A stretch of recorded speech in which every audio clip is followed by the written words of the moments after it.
What I'm going to do very briefly is say a little bit about labs and innovation teams, a little bit about what Nesta is doing, but we've then got a very packed program as we share experiences from around the world about what each other are doing. So just to kick things off, this, I think, is the world's first ever lab, Pythagoras. I've no idea what he's actually doing, but that's supposed to be the world's oldest picture of a lab as he sort of knocks various things in his discovery of new elements. And this is a picture of probably the oldest lab in the UK, created more than 150 years ago, about 20 miles north of London, which was a lab which used systematic experimentation in seeds and fertilizers, made some people extremely rich, but almost was one of the models which was then copied in the later 19th century in chemistry, in electrical things like Menlo Park, psychology, and many other fields. In a way, the public sectors of the world have come relatively late to organizing the kind of work Rothamsted did and still does in farming. But we are now catching up. Several hundred labs around the world in 2015, numbers growing very fast. Many of them, and many of you in this room, are all different sort of shapes and sizes, and I think truly becoming a sort of movement with an ability to convince people in power that there is a different way of handling problems, solving things, being creative about the challenges facing governments all over the world. And I guess what we're all doing, and probably this is what Pythagoras was doing, 2,500 years ago, is how do you experiment at some remove from reality, but also sort of linked into the real world? And in particular, how do you generate really useful ideas which then can be taken to scale? And in a way, the output of a lab is not, as it were, a policy document. It is something which can be taken up and applied more broadly. Quite a few people in this room have been part of, I guess, the emerging sort of sense of a practice here. And even in the last year, we've seen a whole series of sort of guides to lab innovation team practice coming out from practitioners around the world. And I think this is a very reflective field, which is trying all the time to learn about what works and what doesn't. And if you haven't read many of those, I would urge you to do so. And we're seeing, I guess, differentiation in this room as around the world. Labs defined by the method they use, design, data, behavioral economics, and so on. We'll hear from all of those. By form, some are teams or units or funds or organizations. Some very focused on particular fields like health or development. Some very early stage, some much more downstream involved in implementation. Some supporting or funding innovation, some very much doing it themselves. Some very much part of governments, and some very arm's length, and some halfway in between. Some very focused on technology, others scarcely at all. They're very different, and we'll sort of see the difference during the course of today, but I think there are some very common themes, and for me, probably the most important one is the very different way of thinking about what government does.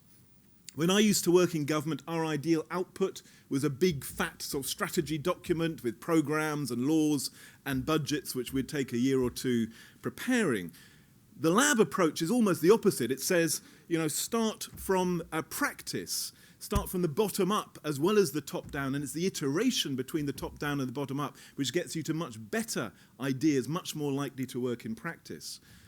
Many of the labs are about bringing human experience back into government. Governments are not usually very good at understanding the sort of subtle nuance of day-to-day life and experience. And this thing about learning by doing, fast experiment rather than slow policy, is, I think, a very different way of thinking about what government should be. And almost every lab, in some ways, is about quite quick solutions, but also about linking those to really deep challenges, like climate change, or aging, or unemployment, and not just dealing with symptoms. So there is, I think, a shared philosophy. What that means in practice is pretty hard work. And we will be exploring the difficulties as well as what's been learnt in that field. I'm just going to say a couple of words about how we're approaching these things at Nesta. Perhaps we can do a quick show of hands of people from Nesta in this room. We've got quite a few of my colleagues here. Do talk to them, ask them questions. And you'll see out there some material on things like Future Fest and the long and the short and the various projects we do. Just to summarise, though, what I guess we're sort of really grappling with at the moment is 3 or 4 quite practical sort of challenges which are probably shared with everyone here. The first is really how to support creativity in practice. We become more and more convinced there are actually everyday tools which can help groups of people, whether it's public sector managers or frontline staff or citizens, to be more creative. We haven't quite got formulae like Pythagoras, but there is kind of a language of tools which can be used for innovation and for creativity, which can sort of really demystify that process. A lot of our work is also then about managing the innovation process all the way from understanding problems and opportunities all the way through to systems change. And in about a week's time, we're launching a health lab, which is working really at every step of that spiral, from research through ideation, through evidence and business cases, to scaling, working with the NHS or patients' organisations, and also doing systems change. And I think increasingly we're as interested in the right-hand side of this diagram, how you get adoption, how you get large-scale change, as we are about the early stage creativity. And if you're interested in health, do sort of watch this space.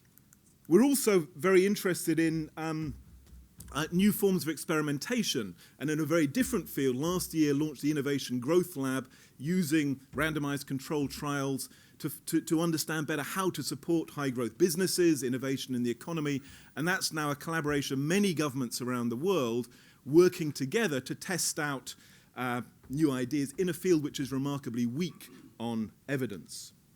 And that's a model which we think probably could be applied to other fields, that kind of global collaboration. And in all of this, we're keen not just on the creativity, but also being more rigorous in understanding what works. This is the framework we've used. It's not dissimilar to many others' framework for really talking about evidence and what works and how confident we can be about whether things work. And I won't go through all the levels, but we do now have in the UK about 9 what works centres, which are trying to become much more systematic in helping fields like education or health or local economic growth to share knowledge about what really works and what doesn't.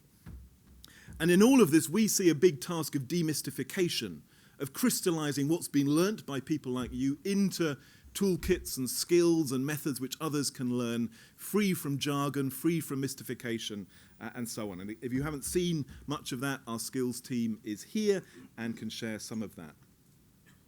Our challenge, I think, for today and as a field is quite serious, though. We've got a serious challenge around method. How do we actually become better at the kind of the art and the craft, the science of doing what we do? And innovation is not easy, and I hope we can really share what we think we've learnt both from failures as well as from successes. All of us face a challenge of persuading the skeptics that this matters, that it delivers value for money, that it really does solve problems. All of us probably face what I've called the radical's dilemma. How do you navigate working both inside a system and outside a system to achieve change? And sometimes the best way to achieve change is attacking the system, and sometimes it's pulling levers within it. And then how do we support each other and learn fast? A very final sort of comment I wanted to make is really about some metaphors. You'll know the sort of famous metaphor that to a man with a hammer, every problem looks like a nail. I think to many bureaucracies, almost every problem looks like something you solve with a law or with a new program or a new incentive. I think it's really important that we help to think much more widely about tools and what works, and as innovators that we don't become trapped in particular methods and thinking one method is the answer to everything. I love the language used by some of the teams in the US, the urban mechanics teams, because I think a lot of what we're talking about is like being a mechanic, trying to fix broken down vehicles, etc. And to be a good mechanic, you need a lot of tools, and you need to know which tool to use for which problem. So we've got, as I said, an amazing array of people in this room. I want to thank the partners who've helped this happen. Bloomberg Philanthropies, GovLab, Mars, MindLab.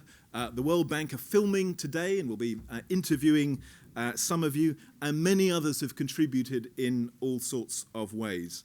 And I hope by the end of the day, you will have learnt a lot from each other, as well as from the talks here on stage, and we will all be slightly better mechanics, and better primed for a delightful sunny walk back to your hotel or home in the evening. Thank you.